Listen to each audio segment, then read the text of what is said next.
hope you guys haven't forgotten that this is still the daily Bitcoin reminder, and today is the 174. I get to remind you, don't scroll. You can scroll if you want, you can learn if you want. It's all in your hands. But if you've been seeing me for a while now, you know I've been doing this for every couple of days now. So today gets to be the 174, where I get to remind you to look into distributed ledger technology. That is Bitcoin and blockchain solutions. Learn, read, and I always say this: if you have any question that you don't understand, because sometimes some of you be asking like, what is Bitcoin? And today I just gotta say it again, just for some reason. For some of you, when we say Bitcoin is a distributed ledger network. It's a P2P network. That is basically, when we say distributed, it means it's widespread around the world. We have different nodes. So we have nodes in China, nodes in Russia, nodes in South Africa, nodes in America. So basically, nodes in Malaysia, different parts of the world, and they've all combined together to form one network. So, like how we typically knew of the traditional system, whereby if let's use the likes of some of these centralized servers. When we see a centralized server, what means is that all the data is stored in one just central source. So basically, if you attack that centralized server, you've basically shattered the entire system. But the advantage that Bitcoin gives is a distributed. So let's say these 5 fingers and more are all distributed. So when you attack this finger, there's still other fingers that's still gonna work and make the system still, service for people. So that's how the Bitcoin network is. So you attack this hand, the rest is still working. You attack this hand, the rest are still working. So that's an analogy of how Bitcoin tends to work. So it's distributed around the world. So I can send you money, and the Bank of Ghana can do nothing about it. The Bank of America can do nothing about it. The only thing that they can do is they will be able to detect that an amount of money was sent from one wallet to the other wallet. That's just it. They can't do anything apart from that. So when you begin to think about it, if you are in Nigeria, you are in South Africa, let's say, now you want to send money to your loved one who is in a different country. The advantage that Bitcoin gives you is that you can send the money to your loved one, and it's still going to be able to hold the same amount of quantity. Because if let's say I send you let's just use a random number, 5 BTC. So let's say if I send you 5 BTC wherever you are in the world, what is going to happen is you are going to be receiving exactly 5 BTC. You're not going to receive 2 BTC, 3 BTC, 4 BTC, or 6 BTC. You're going to be receiving exactly the amount that I sent to you. The only thing that people fear is the value. There's a difference between value and quantity. It's almost the same thing as gold. I can give you gold, which is in terms of weight, and that's in terms of weight. I'm going to quantify it.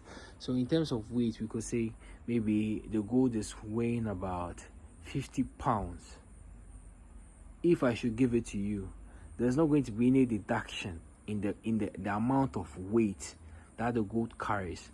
The only thing that can vary is the value of the gold in terms of buying and selling.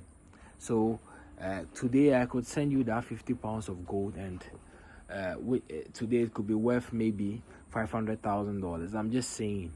And tomorrow that same gold could be maybe $400,000, but the weight still remains the same. In that same analogy, same as Bitcoin, I can send you 100 Bitcoin, and maybe let's say that 100 Bitcoin is worth about, let's say, $50 million. Tomorrow you can wake up and that same amount of Bitcoin is now worth $40 million.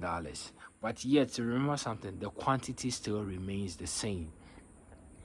and that is one of the advantages there. So I'm able to send you the same amount of value, the same amount of quantity, you know. So the value, tends to vary. It just goes up, down, up, down, down, up, down, up, down, up, down, sideways, sideways.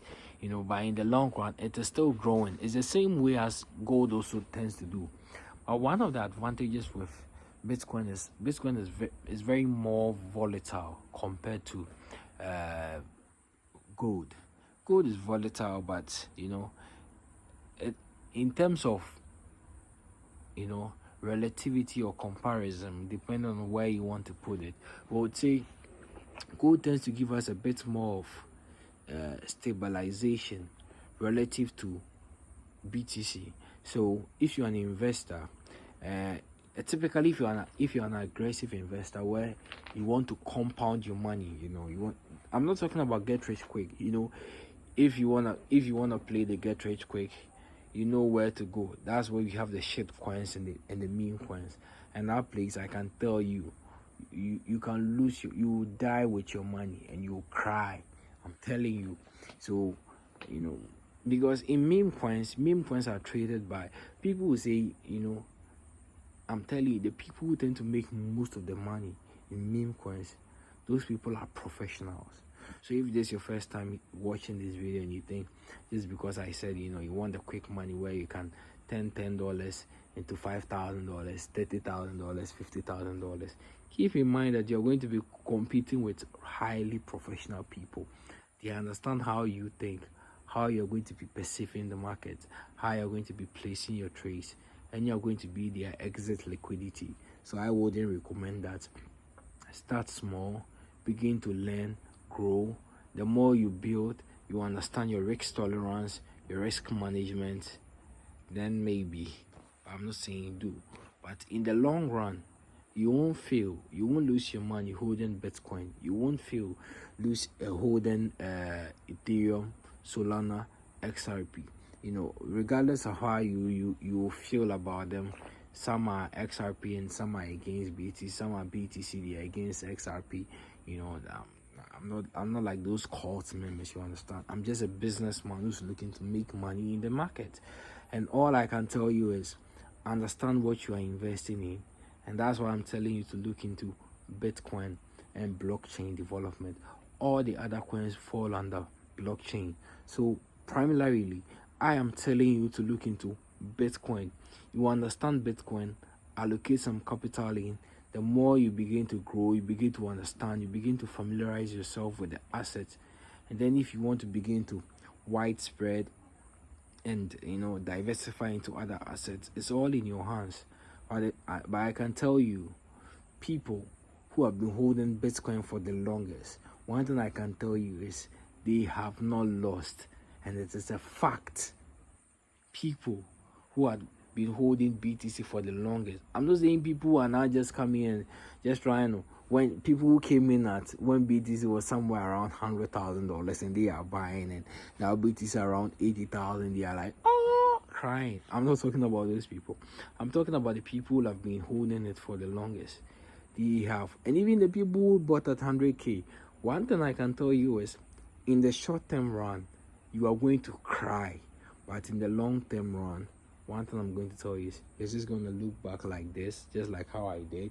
You come back and you're going to be like, oh, I'm glad I bought Bitcoin, because it's growing, it's appreciated. So that's a little bit I'm just going to say for today. And if you have any question, just like I always say, drop it in the comment box, and I'm going to help you in any way that I can.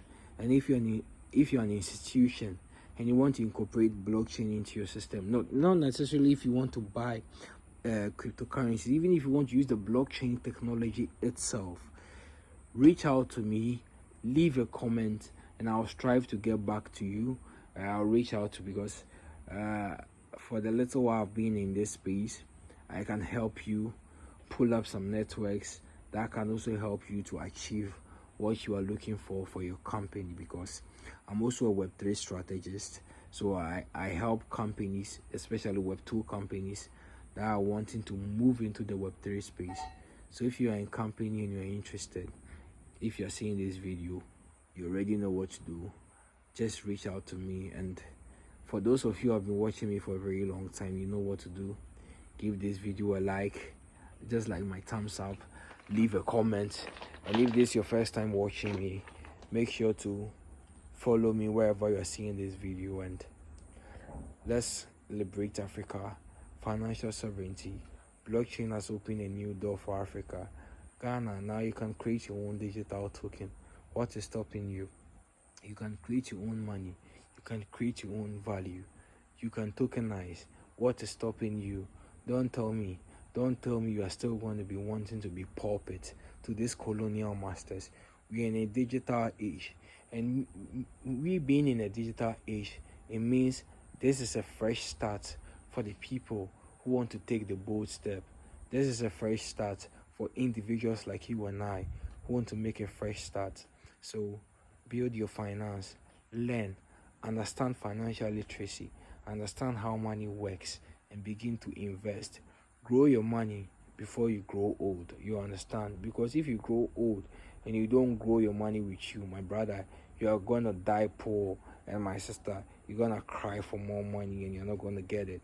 So day 174, peace out, and I'm off.